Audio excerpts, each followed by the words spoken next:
al tema de las historias. Y empezamos contando una historia. Hace muchos años, en Persia, había un sultán que se llamaba Shahryar. Shahryar había encontrado a su mujer que le engañaba con otro hombre y obviamente había mandado a matar a los dos. Para evitar de encontrarse de nuevo con una situación similar de que su mujer le engañara con otro, había tomado una decisión bastante eficaz, que consistía en casarse cada día con una mujer diferente y mandarla a matar al amanecer del día siguiente. Entonces, de esa manera se aseguraba que no había posible engaño. La persona encargada de encontrar cada día la candidata a casarse con el sultán y el encargado de matarla la mañana siguiente era el visir, que se llamaba Jafar. Jafar tenía una hija que se llamaba Sherazad. Sherazad era muy conocida porque se decía que había leído más de 1000 libros. Un día le dice al padre, le dice, papá, me quiero casar con el sultán. Y el padre le dice, estás loca, si mañana te va a mandar a matar, y yo soy el que te va a tener que cortar el cuello, mañana. Y Sherazad le dice al padre, no te preocupes, papá, no me va a matar. El padre, que tenía una extraordinaria confianza en Sherazad, accede y Sherazad se casa con el sultán. Esa noche, cuando llegan los aposentos del sultán, empieza Sherazad a contarle una historia. Una historia muy participativa, muy engaging, muy interesante. Y cuando llega el amanecer y cuando vienen los soldados a buscar al sultán para llevarle a la tarea de gobierno, la historia no ha terminado. Y entonces el sultán se ve obligado a perdonarle la vida a Sherazad ese día porque quiere ver cómo termina la historia por la noche. A la noche llega Sherazad y determina la historia y empieza a contar otra. Y el día siguiente, el sultán de nuevo se ve obligado a perdonarle la vida a Sherazad y dejarla vivir otro día. Y esto dura durante 1000 noches. Cuando llega la noche 1001, Sherazad le dice al sultán, se me han acabado las historias, no tengo más historias que contar. Pero ya era tarde, el sultán se había enamorado de ella, ya había vuelto a confiar en las mujeres, se había convertido en un extraordinario gobernante. Las historias que Sherazad le había contado durante mil y una noche le había realmente transformado. Por medio de una historia, resumiendo, Sherazad atrae y mantiene la atención del sultán. Moldea su comportamiento, lo transforma y obtiene lo que quiere porque el sultán se casa con ella y la convierte en reina. Pero tu marca puede atraer y mantener la atención del consumidor, moldear su comportamiento, transformarle y obtener los objetivos. Y la organización, lo mismo con los colaboradores. Y tú puedes atraer y mantener la atención de todo el mundo, moldear el comportamiento de todo el mundo, transformarlo y obtener tus objetivos. Las historias tienen un poder extraordinario y nos gustaría hoy dedicar un poquito de tiempo a ver cómo una historia se puede convertir en una estrategia para ciertas cosas, ¿verdad? Para crear diferenciación de tu marca o de tu proyecto, para impulsar proyectos de innovación, para desarrollar una estrategia más poderosa a nivel de comunicación, para abrir puertas, caminos, mercados, para contrarrestar la oposición y a veces el escepticismo de otros, que es uno de los problemas más frecuentes, ¿verdad? Cuando intentamos impulsar un proyecto o vender una marca, siempre hay oposición y escepticismo. Alinear a todo el mundo y realizar investigaciones basadas en las emociones, ¿verdad? El sistema usado durante décadas para investigar el mercado estaba basado en la lógica.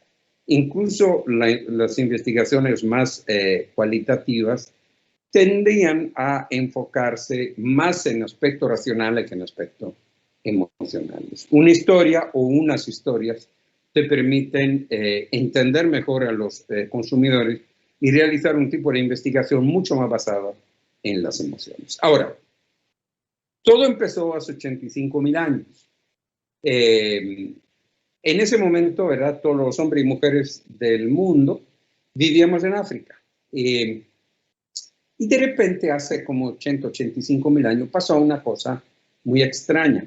Hubo una mutación genética en los hombres, la que se viene llamando la revolución cognitiva. Entonces los hombres y las mujeres de esa época se encontraron que podían no solo hablar de presas y de depredadores. Obviamente, hasta ese momento, las conversaciones de los hombres y las mujeres vertían en cosas muy concretas, en cosas que se podían ver. Esa vaca, ese león, ese árbol de fruta, ¿verdad? Eran conversaciones basadas en cosas específicas y visibles. A partir de ese momento, los hombres y las mujeres de esa época empiezan a adquirir una capacidad extraordinaria que marca un cambio radical en la vida de la persona. Empiezan a ser capaces de hablar de cosas que no se ven, de mitos, de leyendas, de dioses, de conceptos. Pueden empezar a hablar de amor, o de amistad, o de colaboración, cosa que antes no podían hacer, porque eran capaces solo de hablar de cosas realmente visibles. Y el amor no es visible, la amistad no es visible, Dios no es visible. Entonces, este gran cambio les permite a los hombres crear comunidades. Las comunidades se empiezan a crear alrededor de mitos y leyendas. Entonces, esos grupos de 10, 12 hombres y mujeres que vivían aislados empiezan a unirse en comunidades más grandes y más grandes que comparten mitos o leyendas. Miren, por ejemplo, la historia de Grecia, ¿verdad? Antes de la batalla de las Termópilas, ¿verdad? Era una constelación de ciudades, hablaban todo el mismo idioma, más o menos, ¿verdad? Pero no se querían mucho los unos a los otros. De hecho, se hacían bastante la guerra.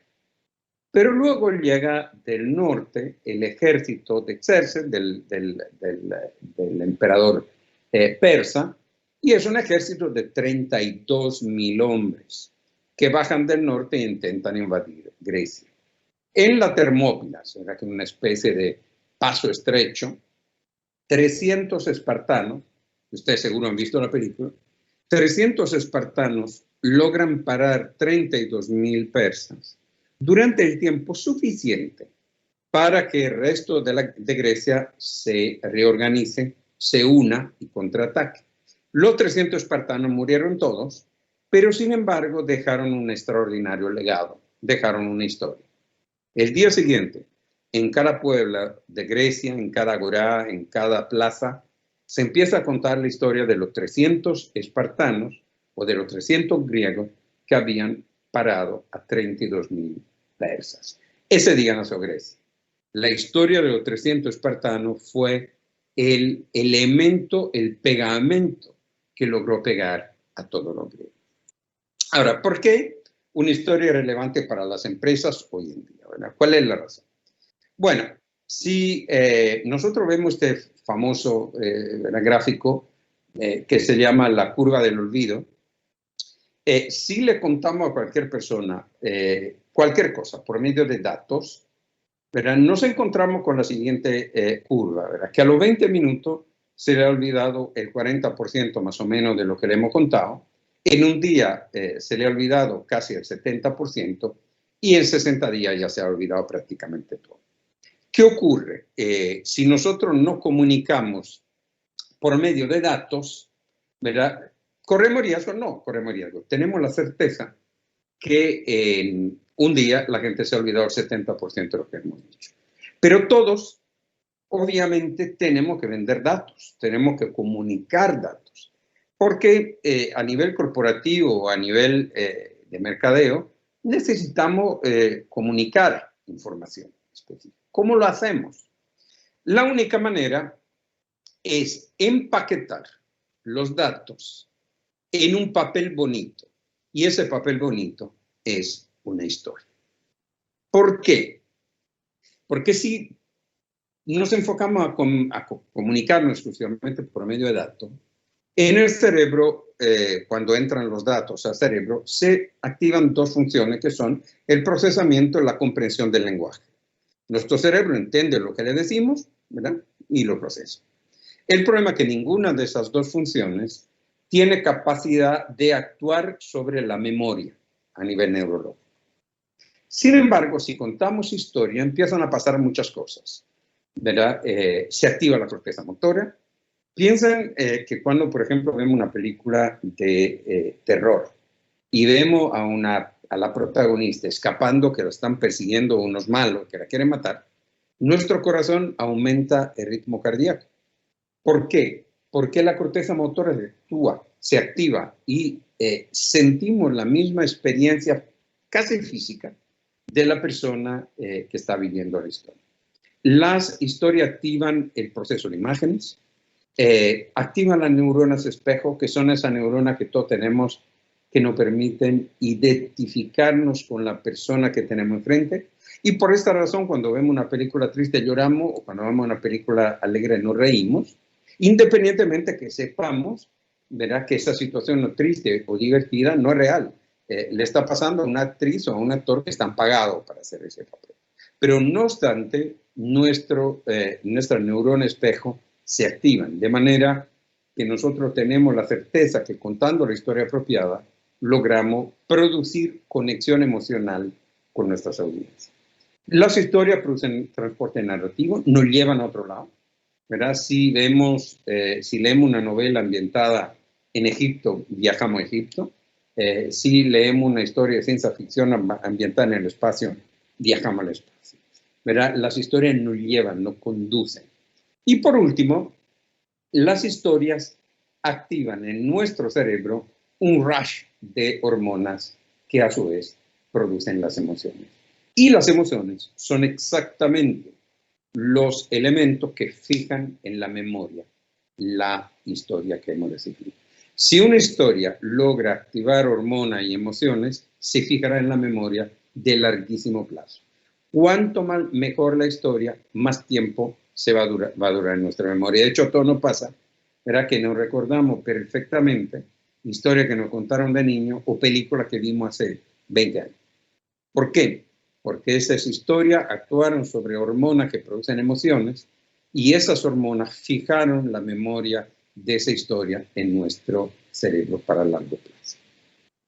Las emociones, ¿verdad?, son terriblemente importantes y nacen de una mezcla de diferentes hormonas, ¿verdad? En diferentes proporciones se crean cócteles que producen diferentes tipos de emociones.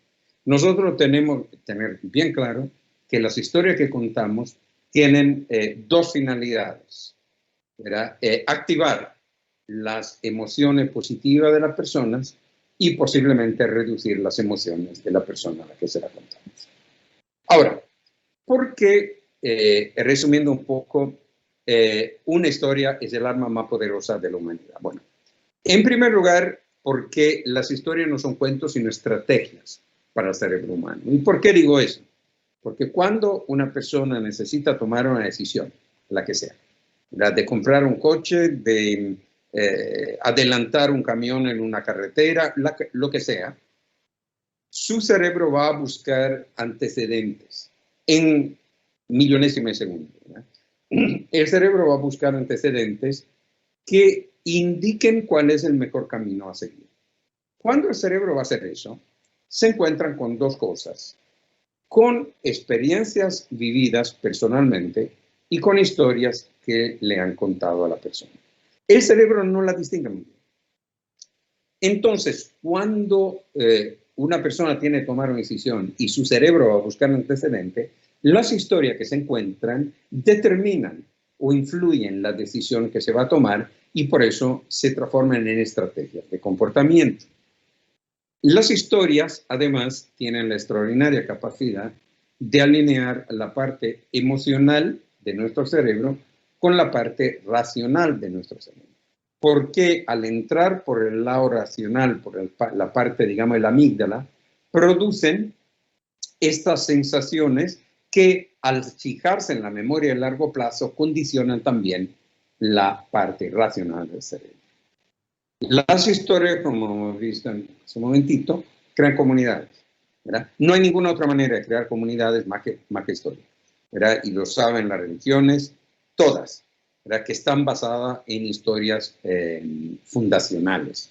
Los países, las marcas, saben que las grandes comunidades se crean por medio de historia.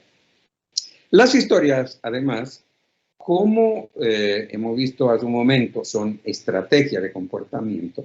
Por tanto, los hombres y las mujeres del mundo saben que cuantas más historias tengan en su memoria, más posibilidad tienen de sobrevivir, porque cada historia es una nueva estrategia que se añade a una colección de estrategias que están presentes en el cerebro. Entonces, la gente desea consumir historia, quiere consumir historia, y por eso la industria del entretenimiento es una de las industrias más grandes del mundo, porque la gente quiere ver películas, quiere leer libros, quiere escuchar radio, quiere escuchar historia. Entonces las historias tienen la extraordinaria capacidad de capturar a las personas, no con una redecilla, sino creando jardines para que las personas vengan solas. Las historias son realmente como jardines que atraen a las mariposas. Las historias además reemplazan a las herramientas tradicionales del marketing y del mundo de los negocios, que están basadas en tecnología de los años 60 y que no tienen en cuenta los nuevos estudios neurológicos, ¿verdad? Que indican que las decisiones se toman a nivel emocional y no a nivel racional. Y por fin, las historias son el único baluarte que tenemos hoy en día contra la tentación que tienen todas las empresas de rendirse por completa a la lógica de los números. Efectivamente, todas las empresas utilizan los datos, ¿verdad? Los grandes datos, Big Data, pero el problema es que si te rindes exclusivamente a los Big Data, te olvidas, ¿verdad? Que detrás de los números hay personas. Y las historias son la única manera para traducir la información que tiene de los datos en historias que conectan emocionalmente con la persona. Entonces, hemos dicho que una historia es importante y ojalá haya logrado ya convencerlos de ese tema, ¿verdad? Que una historia es importante. Ahora, ¿qué es una historia? ¿Verdad? Muy a menudo las agencias de publicidad dicen que un comercial es una historia. Un comercial no es una historia. Un comercial, con suerte, es parte de una historia. Las historias son cosas mucho más grandes, son estructuras mucho más complejas. Déjame que le explique un poquito cuáles son estos ingredientes que hacen una historia poderosa. Y le explico por medio de una metáfora por qué es importante que como contadores de historia entendamos muy bien cuáles son los elementos que necesitamos construir de base de cualquier historia que vayamos a contar. Y le doy una metáfora. En Amiens, en Francia, en noroeste de París, hay una ciudad relativamente pequeña que tiene una de las catedrales góticas más grandes de Francia, que se construyó en el año 1313, creo. Antes del gótico, antes de que la catedral se construyera con este estilo, en la mayoría de las iglesias y las catedrales europeas estaban construidas en otro estilo que se llama románico, pero que era un estilo oscuro, paredes gruesas, columnas grandes, arcos pesados, ventanuco pequeñito, que contaba muy bien la historia de la iglesia de la Edad Media, ¿verdad? Que era una historia basada en la penitencia, el oscurantismo, el pecado, ¿verdad? Pero luego pasan cosas en Europa en el año 1200, sobre todo en Florencia empieza el Renacimiento y la gente empieza ya a no comprar mucho estas historias de pecado, de penitencia y de oscuridad. Entonces la iglesia necesita contar otro tipo de historia. La historia de la luz, de la ligereza, de la grandeza, de la belleza. Ahora, el estilo gótico que permite construir ese tipo de catedrales tiene un problema gravísimo. Verá que construir catedrales de 70, 80 metros de alto, prácticamente sin paredes, ¿verdad? Con columnas delgadas y ventanas gigantescas, tiene el problema que esas catedrales tienden a caerse, ¿verdad? No se sustenta. Entonces, los arquitectos de esa época se inventan tres cosas.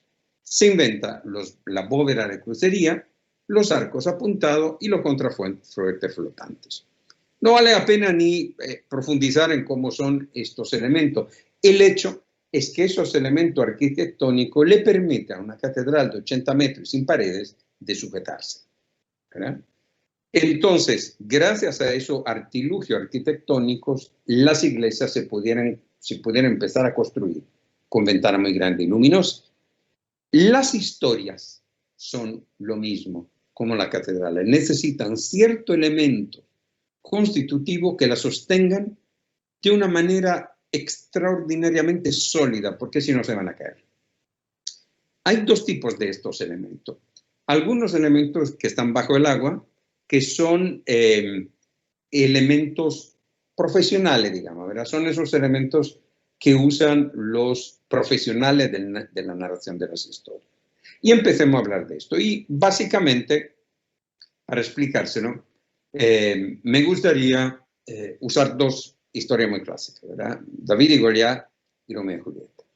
Si nosotros vemos esas dos historias, hay dos elementos que las definen.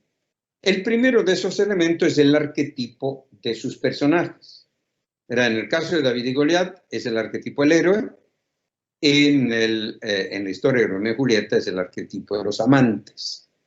Ahora, solo por los arquetipos no logramos definir la historia. Pues si yo les digo, imaginémonos que ustedes no conozcan esas dos historias. Si yo les digo David y Goliat es una historia de un héroe, o Romeo y Julieta es la historia de unos amantes, no les he contado mucho. Necesitamos un segundo elemento, ¿verdad?, que permita definir mejor la historia, que es la trama. Mientras arquetipo hay 256 tramas, hay nada más que 30. En el caso de David y Goliat, la trama vencer al monstruo. En el caso de Romeo y Julieta, la trama amor imposible. Ahora, si empezamos a decir que David y Goliat es la historia de un héroe que vence a un monstruo, ya empezamos a entender de qué va la historia.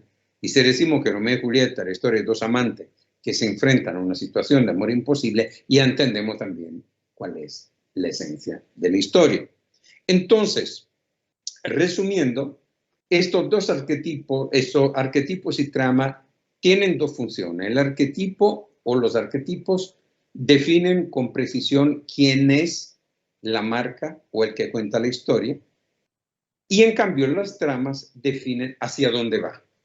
Entonces, en esa mezcla de definir quién es el personaje y hacia dónde va, logramos crear un esquema básico de narrativa muy poderoso. Hablemos un poquito, primero del arquetipo, luego hablaremos de la trama, ¿verdad? Los arquetipos los tenemos todo imbuido en nuestra psique desde hace 80 o 90 mil años. Los identificamos con facilidad, ¿verdad? En el subconsciente colectivo compartimos además en toda la cultura del mundo los mismos arquetipos, y cuando vemos un personaje en una película o en una fiesta, lo identificamos inmediatamente de forma arquetípica. El problema cuando nosotros queremos contar historia y necesitamos definir nuestro arquetipo a la hora de contar la historia, es extremadamente importante que elijamos uno de estos 256 arquetipos clásicos, porque el cerebro humano los identifica y los encasilla muy fácilmente. Si en cambio intentamos crear un personaje híbrido, muy probablemente nuestro cerebro no lo identifica muy bien, no logra entender muy bien quién es él y probablemente lo descarta.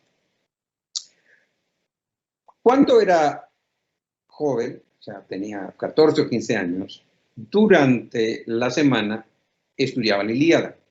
Y la estudiaba en griego, ¿verdad? Era otros tiempos, en una época en la que todavía los estudiantes estudiaban la Ilíada en griego. Y los fines de semana mi padre me compraba unos cómics. En italiano, Superman se llamaba Nembo Kid. Creo que es el único país en el mundo donde le habían cambiado el nombre. Y en lugar de llamarse Superman, se llama Nembo Kid, pero era realmente Superman. Entonces, durante la semana leía la Odisea, los fines de semana leía Nembo Kid, y me di cuenta que Aquiles, que es uno de los personajes principales de la Ilíada, y Superman son exactamente el mismo personaje. Son héroes vulnerables.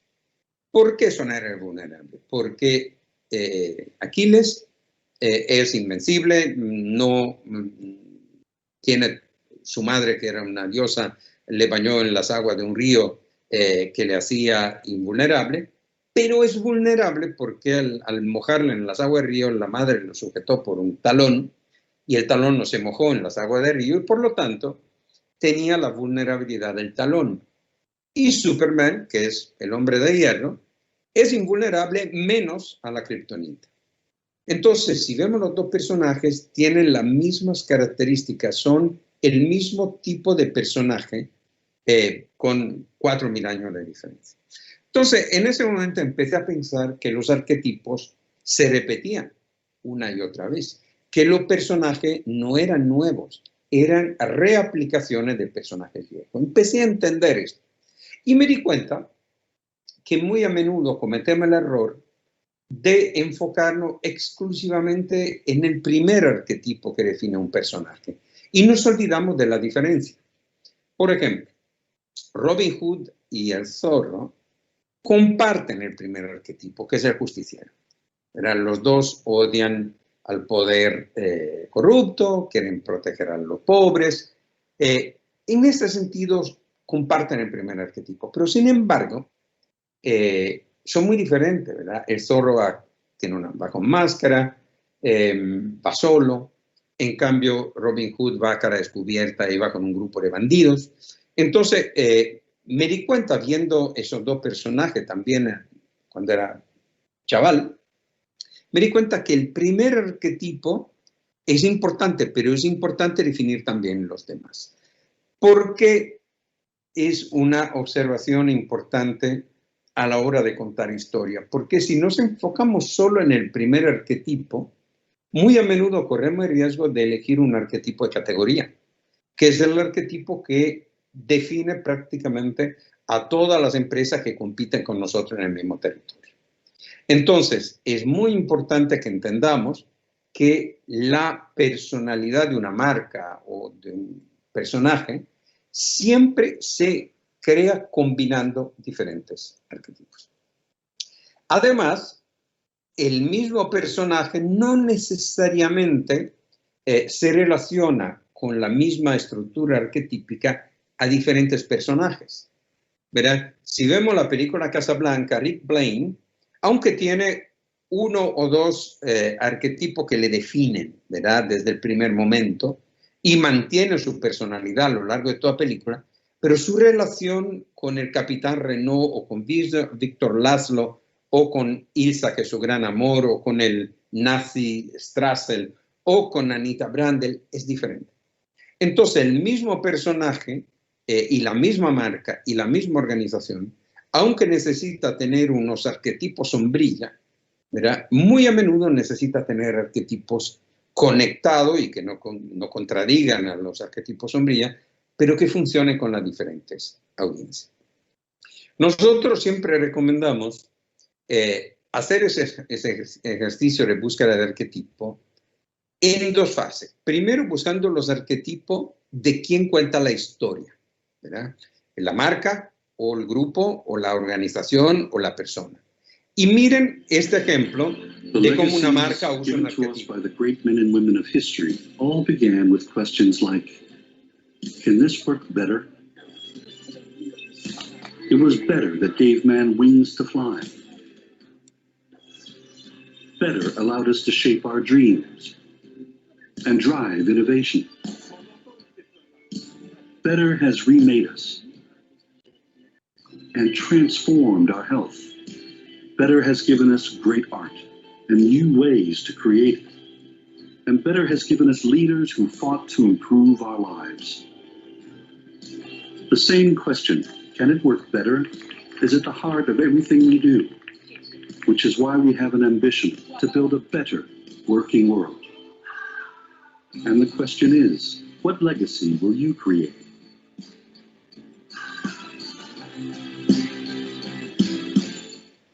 Pues en ese caso, la marca utiliza el arquetipo principal de Challenger, ¿verdad? Su arquetipo que define su tono de voz es el retador, el que reta a todo lo demás a ser la mejor versión de sí mismo.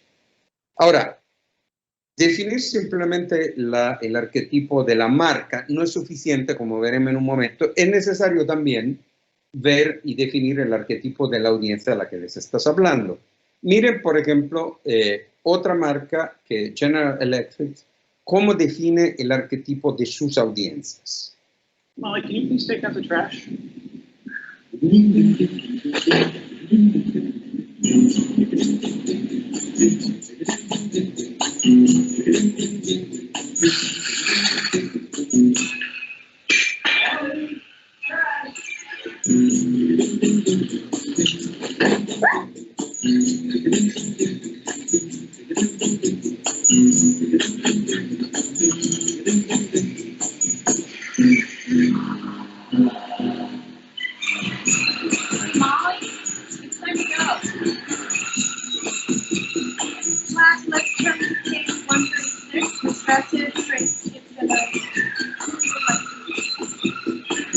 I reprogrammed a robot to do the inspection. It's running much faster now. See? It's amazing, Molly. Thank you.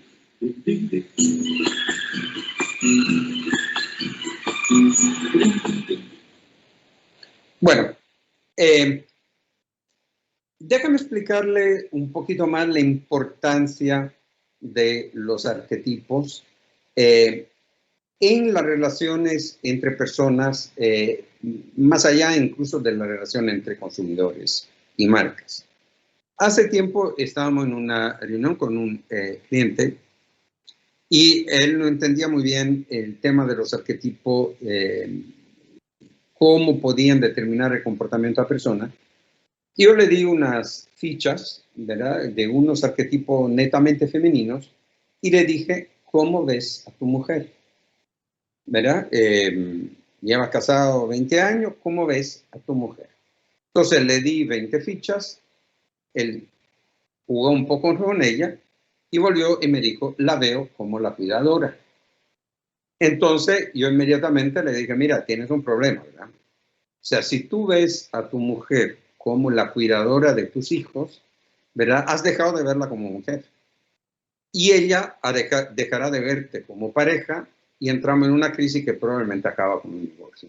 Recomiendo que dejes de verla como cuidadora de tus hijos y empieza a verla como tu musa o como tu amante o como tu cómplice. Entonces, la manera en que la ves determina tu comportamiento y indirectamente determina suyo. Entonces, entender si cuando nosotros estamos en una reunión con personas o en nuestra propia familia, estamos adjudicándole a la persona que tenemos enfrente el arquetipo equivocado, ¿verdad?, puede realmente determinar que nuestra relación se vaya a quebrar. Por ejemplo, también, ¿cómo te ves? Aquí está equivocado. Tú vas a hablar con tu jefe y le vas a vender un proyecto. ¿Cómo te ves a ti mismo? No como la ves a ella, como está escrita. ¿Cómo te ves a ti mismo? Si tú te ves como un experto y vas a venderle el proyecto a tu jefe y hablas como un experto, a lo mejor en informática, ¿verdad?, o en cualquier tipo en inteligencia artificial, le vas a hablar a tu jefe que tiene probablemente una formación de otro tipo. Si tú vas y le hablas como experto y le hablas complicado, usan la terminología complicada, muy probablemente el jefe asumirá un rol de escéptico. No te va a creer mucho. Ahora, si tú, por ejemplo, cambias tu arquetipo y le vas a hablar como facilitador, ¿verdad? El facilitador es el que trae soluciones para simplificar la vida de una organización o de una persona. El escéptico probablemente se convierte en tu aliado. Entonces, es muy importante definir no solo el arquetipo en el que ves a otra persona, como en el caso de nuestro cliente, su mujer, pero sino también cómo ves tu propio arquetipo, porque eso determina cómo los otros te ven. Pensemos que una historia, y los arquetipos son el elemento fundamental de ella, son como un dating site, ¿verdad?, que conectan a la persona entre sí o entre la persona y una marca. Entonces, si entendemos esto, que las historias son canales de comunicación, son el pegamento de las personas, entenderemos cómo la debemos usar. El segundo elemento son las tramas. Las tramas, como decíamos al comienzo, son nada más que 30, ¿verdad? Y se han reproducido una y otra vez a lo largo de los milenios, ¿verdad? Por ejemplo, la más antigua, que se llama Vencer al Monstruo, es la trama de Casablanca, que ya hemos mencionado, la trae de Superman, de Guerra Galaxia, de James Bond, de Alien, en fin, de Parque Jurásico, y de la serie House, ¿verdad? Que es una serie de médicos. Si ven Superman o James Bond y House, son básicamente la misma historia, ¿verdad? Hay un héroe que lucha contra algo para salvar a alguien. Da igual que es un médico que lucha una enfermedad para salvar a un enfermo, que un agente secreto que lucha contra Rusia para salvar a Inglaterra.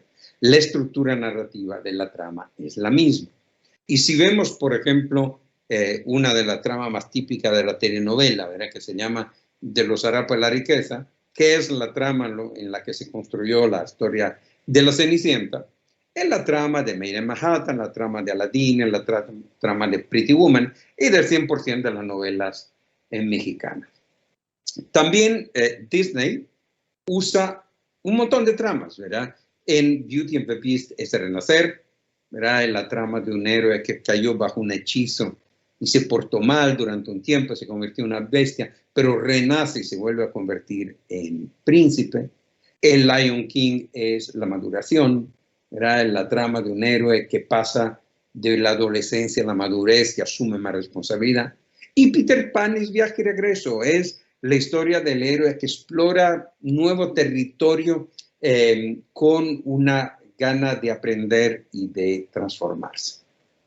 Miren cómo, en este caso, General Electric usa la trama con mucha inteligencia, que es la trama del descubrimiento.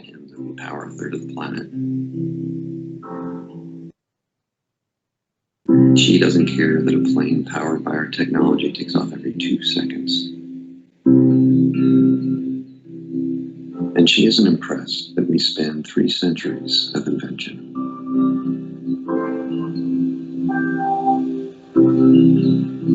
Because what matters to them is that her grandson is starring in a school play. Her daughter will be coming home tomorrow. It's getting dark, and he has homework to do.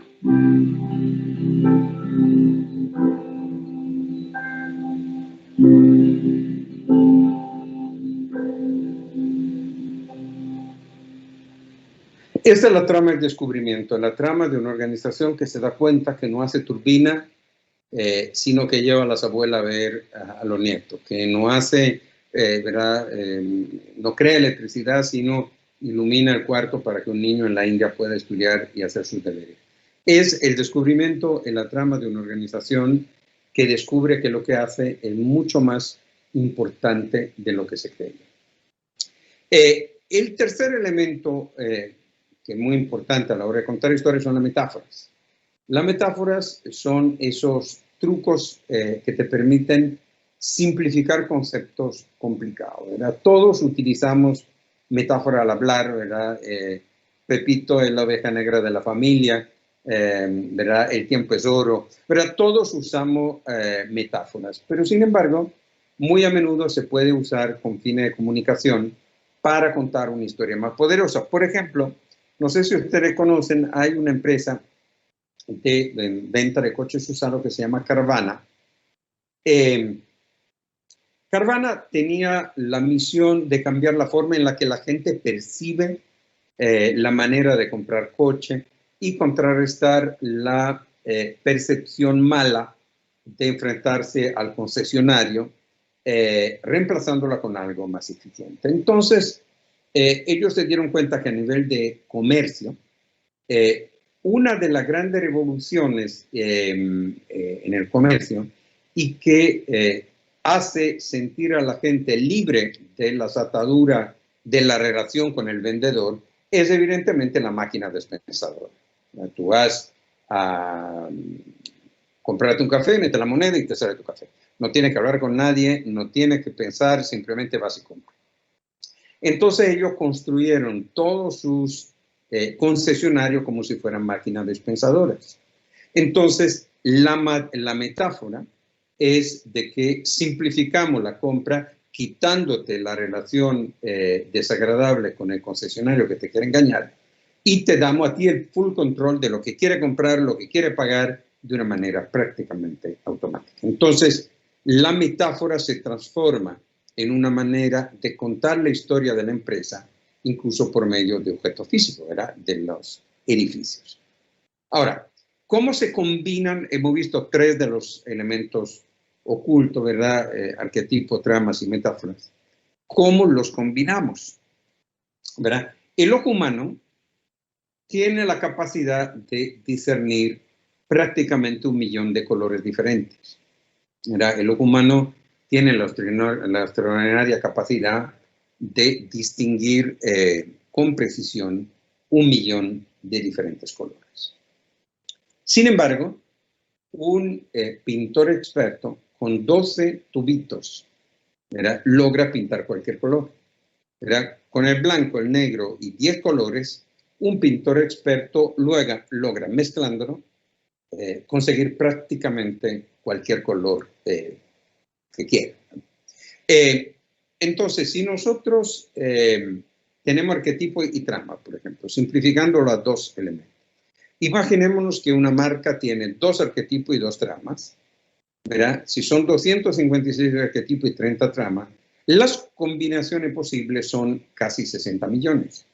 Entonces, la habilidad nuestra es de encontrar esas combinaciones de arquetipos y de tramas que nos separen de la competencia, que no nos hagan parecer como todos los demás miembros de nuestra categoría y sin embargo nos den una personalidad única, diferenciada, que cada vez que la persona a la que la narrativa va dirigida ve nuestro comunicado, nuestra comunicación la entiende y nos identifica. Hay otro tipo de elementos que son elementos más visibles, son elementos que están a la vista, que no están escondidos, ¿verdad? Y que están en cualquier historia, y por eso vamos muy rápido, ¿verdad? Los elementos básicos de una historia son un héroe, hay un protagonista, normalmente la marca o tú si estás intentando vender un proyecto. Este héroe tiene una pasión y tiene unos antagonistas, pero si el héroe no ama algo y lucha contra algo, no es interesante, ¿verdad? En cualquier marca tiene que definir cuál es su pasión, cuál es su propósito superior y cuáles son sus antagonistas. Y luego hay 3 elementos más que son la llamada a la acción, la transformación y la victoria que veremos en un momento. Los elementos principales, ¿verdad?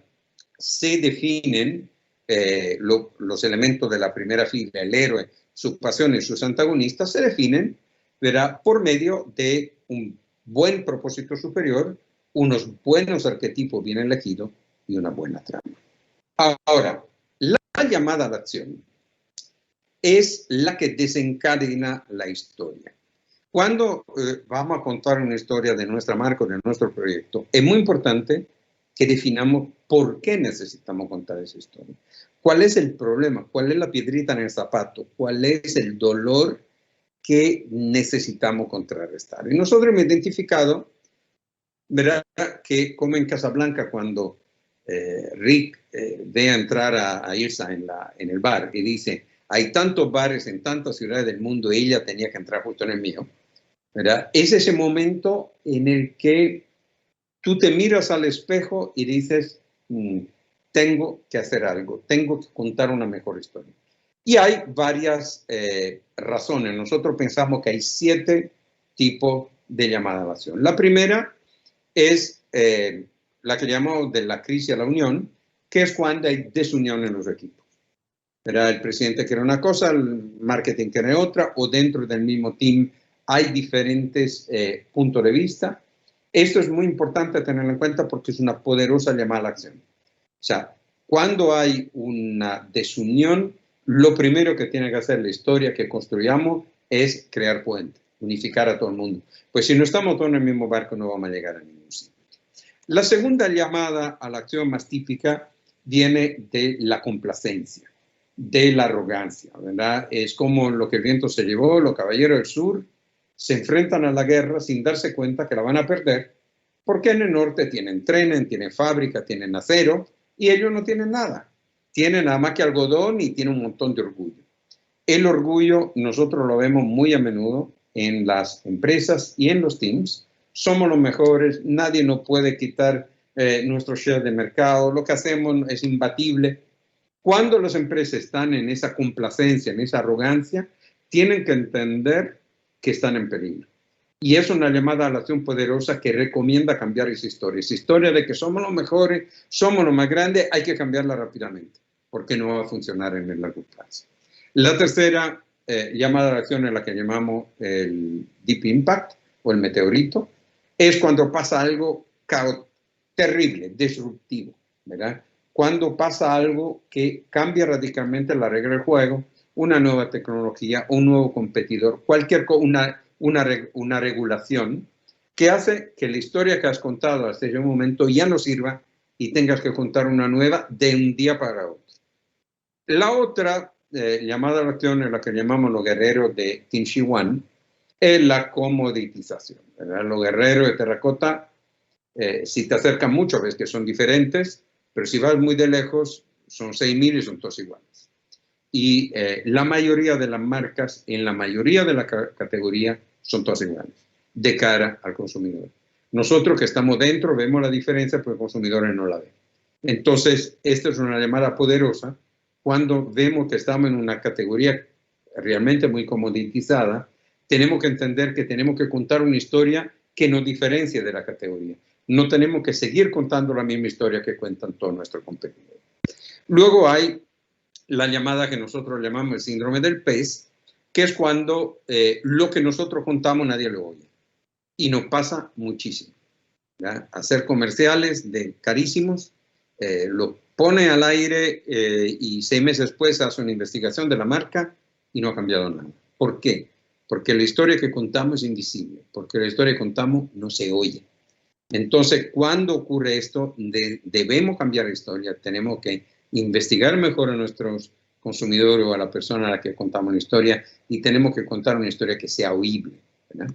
Y otra de las grandes llamadas de acción es la nueva oportunidad, ¿verdad? Cuando una organización o un equipo se da cuenta que hay una oportunidad extraordinaria, que eso implica cambiar de historia, porque si se sigue contando la historia de siempre, no vamos a poder aprovechar la nueva oportunidad. Entonces necesitamos cambiar de tercio y contar la historia de una manera diferente. Y por último, es la llamada acción que nosotros llamamos el síndrome del gato negro, que es la llamada a la acción que pasa a ciertas empresas que sienten que tienen mala reputación por la propia categoría. Industria del plástico, industria de la minería, industria de las bebidas azucaradas. Hay ciertas industrias que están bajo el síndrome del gato negro, ¿verdad? La llamamos así porque todo el mundo le tira piedra a los gatos negros y nadie sabe por qué, ¿verdad? En los shelters, los gatos negros no lo quiere adoptar absolutamente nadie y nadie sabe por qué. Y esto pasa muy a menudo con cierta categoría en la que la mala reputación impide comunicarse correctamente con las audiencias. Entonces es necesario asumir que tienes una mala reputación, que te están atacando ciertos grupos y tú tienes que contar una historia que logre superar esa mala reputación. Todas las llamadas a la acción, ¿verdad?, que hemos visto hasta ahora, están bien si se identifican, pero sobre todo si hay una determinación a cambiar, ¿verdad? Si queremos, si nos damos cuenta que hay arrogancia, si nos damos cuenta que estamos con una mala reputación, si nos damos cuenta que estamos comoditizados, pero no tenemos la determinación a cambiar lo que estamos haciendo y cómo lo contamos, no va a servir de nada, ¿verdad? La determinación a cambiar es fundamental. Los últimos dos elementos de una historia son la transformación y la victoria, ¿verdad? Cualquier historia que contemos a nuestro colaborador, a nuestro jefe o a los consumidores, a los clientes, Es un viaje al que la marca invita a todas sus audiencias. Y es un viaje transformador, un viaje hacia un estado superior, ¿verdad? La historia más famosas son todas de transformación, ¿verdad? Pinocho es un niño de madera que se transforma en un niño de verdad, la bestia se transforma en príncipe, la Cenicienta se transforma en princesa. Todas las historias tienden a impulsar una transformación a un estadio superior. Y entonces lograremos contar una historia emocionalmente poderosa si logramos que nuestra audiencia se sienta transformada, empoderada, transformada a un estadio superior. Entonces, rápidamente, quedan nada más que 10 minutos. ¿Cómo recomendamos que sea el proceso para construir una historia? Primero, escuchar mucho, ¿verdad? Lo primero que tenemos que hacer es entender cuál es el significado de nuestro marco de quien cuenta la historia y cuáles son las historias visibles y latentes que existen en la mente, en los corazones de las diferentes stakeholders. Es importante sentarse a hablar, ¿verdad? Hacer buenas investigaciones de mercado, si estamos hablando de la marca, investigación cualitativa, posiblemente basada en historia. Si es nuestra audiencia, son nuestros propios colaboradores o nuestro jefe, escucharles hablar, entender realmente muy bien, ¿verdad? Cuáles son sus motivaciones, cuáles son sus anhelos, cuáles son sus problemas, ¿verdad? Entonces, solo de esa manera seremos capaces de entender qué historia tenemos que contar. Después de haber escuchado, ¿verdad? Tenemos que sentarnos a buscar cuáles son los elementos constitutivos de la narrativa que hemos mencionado antes, arquetipos, trama, metáforas, héroe, victoria, etc. Que no es todavía la historia, son simplemente los ingredientes. Y estos son los ingredientes, ¿verdad?, que siempre necesitamos construir. Los de arriba, la primera mitad, son los elementos de la historia de la organización y los de abajo son los elementos de la historia de cada una de las audiencias, porque las dos historias tienen que estar conectadas. La historia de mi marca tiene que conectar con la historia de mis consumidores y afectarla positivamente. Mi historia personal tiene que conectar con la historia de mi jefe porque las dos tienen que conectar, ¿verdad? Normalmente, esto, como hemos valorado hace un momento, se trata basado en las entrevistas, en la charla, en la escucha que hemos hecho, entender muy bien cuáles son las emociones negativas y positivas de la persona a la que queremos hablar. Sean estos nuestros consumidores o nuestros colaboradores.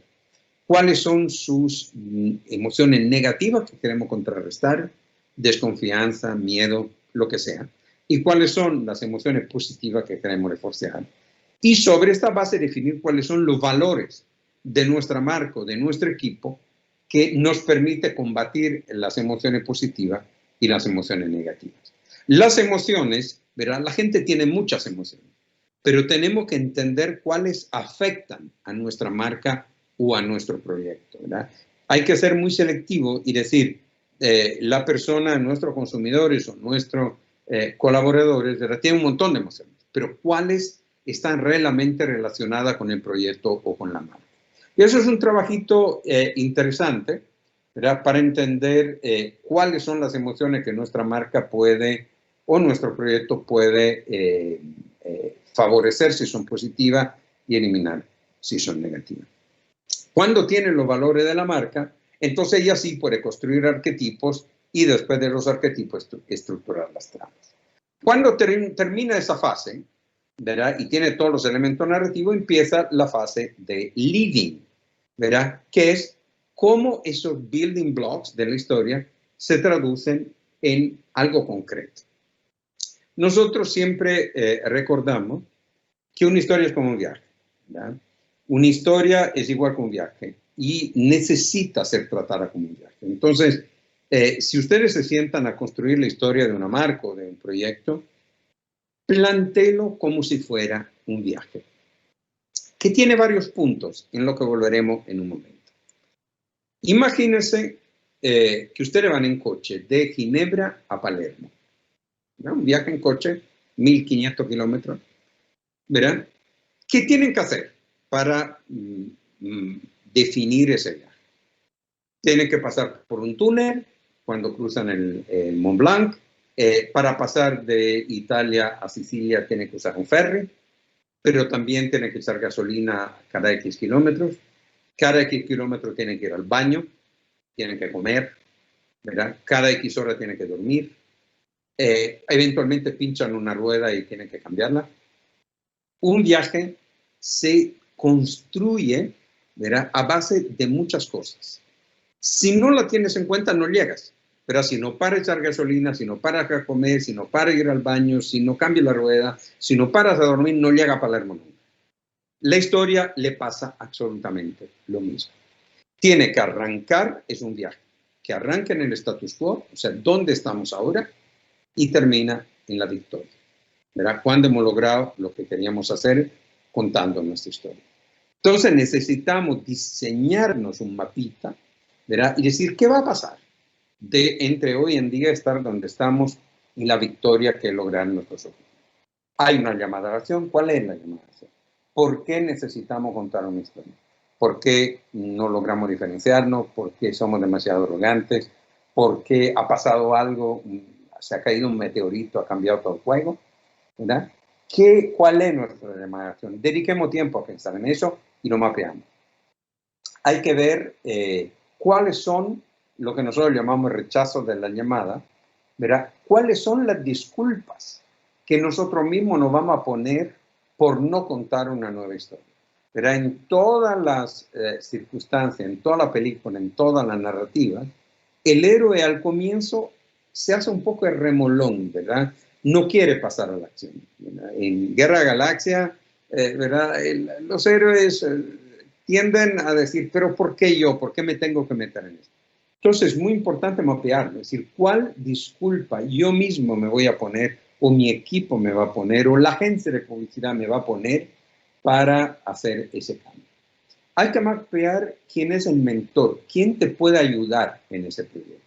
¿Cuál es tu apoyo, ¿verdad?, inicial que te ayuda a tomar conciencia, a hacer tomar conciencia a todo el mundo que hay que cruzar el umbral y hay que contar una nueva historia? Y esta nueva historia la tenéis que mapear con mucho cuidado. Definir cuáles son las pruebas a las que te vas a enfrentar, los aliados y los antagonistas. Cuando escribe tu historia, cuando mapea tu historia, tienes que tener en cuenta que no va a ser un camino de rosas, porque la competencia va a reaccionar, tus colaboradores se van a oponer, pues a lo mejor no quieren el cambio, o el líder de tu equipo no le gusta mucho el proyecto, lo tiene que volver a convencer. La historia se basa en éxito y dificultades, y hay que mapearlas a la hora de contar tu historia. La Cueva del Dragón es el gran reto, ¿verdad? Para que esa historia triunfe, ¿cuál es el gran reto que tengo que vencer? Y cuando has pasado esto, tiene que definir el tesoro. O sea, si nuestra historia triunfa, si nuestro proyecto avanza, si logramos avanzar con nuestra narrativa, ¿cuál es el tesoro? ¿Cuál es el beneficio? ¿Vendemos más? ¿Convencemos más a nuestro equipo? ¿Logramos quitarle cuota de mercado a nuestros competidores? ¿Cuál es el tesoro que vemos? Y para lograrlo, ¿cómo nos transformamos para llegar a la victoria? ¿Verdad? La transformación es importante, nuestra y de nuestras audiencias. Y cuando hablo de audiencias, ¿verdad?, para una marca puede ser no solo los colaboradores y los consumidores finales, sino también a lo mejor los distribuidores, los preventa, etc. Contar historias es como montar en bicicleta, ¿verdad? O sea, al comienzo puede parecer difícil y arriesgado, puede tener miedo a caerte, pero cuando aprendes a usar las historias para impulsar tus proyectos, ya no te caes. Es un camino de rosa, es fácil, ¿verdad? Y para terminar, que ya me he pasado como 2 minutos, ¿verdad? Terminar con la frase que yo siempre uso, ¿verdad? Los científicos dicen que estamos hechos de átomos, pero a mí un pajarito me contó que estamos hechos de historias. Y eso, básicamente, es todo. Espectacular, Máximo, queda